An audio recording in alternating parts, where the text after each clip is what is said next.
ৰেখা দাঙি ধৰিছে আৰু লগতে আৰু চমুকৈ হ'লেও শৈক্ষিক দিশতো অলপ চমুকৈ হ'লেও ব্যাখ্যা প্ৰদান কৰিছে।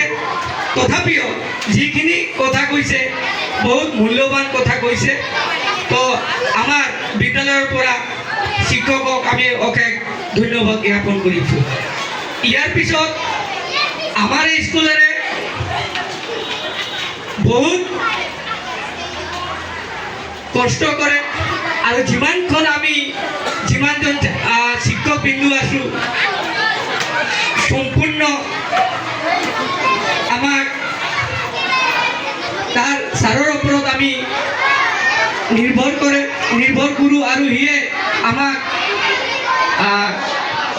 চাই চিতি আমাৰ বিদ্যালয়খন পৰিচালনা কৰি আছে আৰু চাৰিওফালৰ যিটো বিদ্যালয়ৰ যিটো সুবিধা অসুবিধা সম্পূৰ্ণ চাই এই স্কুলখন পৰিচালনা কৰি আছে। তাৰ শিক্ষকজনৰ নাম হৈছে মিষ্টাৰ হাবিবুল হকক।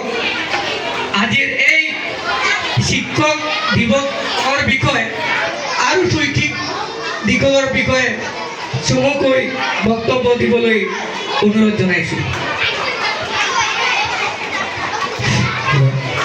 ধন্যবাদ আমাৰ এইখন বিদ্যালয়ৰ শিক্ষক লগতে সভাপতি মহোদয় এই শিক্ষক দিৱসৰ চমু বক্তব্য দিয়াৰ কাৰণে অশেষ অশেষ ধন্যবাদ আমাৰ সভাপতি মহোদয়।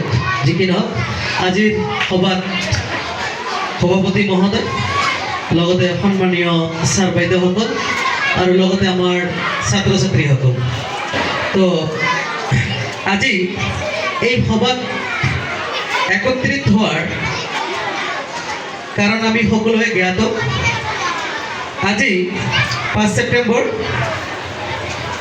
প্ৰতি বছৰে সেই 5 ছেপ্টেম্বৰ তাৰিখে আমি শিক্ষক দিৱস হিচাপে সমগ্ৰ ভাৰতবৰ্ষতে পালন কৰা হয় আৰু সেই শিক্ষক দিৱস হিচাপে সৰ্বপল্লী ৰাধাকৃষ্ণন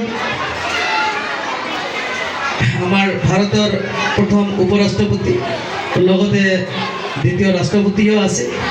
যদিও তেওঁ উপ ৰাষ্ট্ৰপতি আৰু দ্বিতীয় ৰাষ্ট্ৰপতি আছে, যদিও তেওঁ নিজকে শিক্ষক হিচাপে পৰিচয় দি বহুত ভাল পাইছিল আৰু শিক্ষক সমাজক এটা উন্নত মানৰ পৰ্যায়লৈ আগবঢ়াই নিয়াত সেইজন ব্যক্তিৰ অশেষ অৱদান আছে।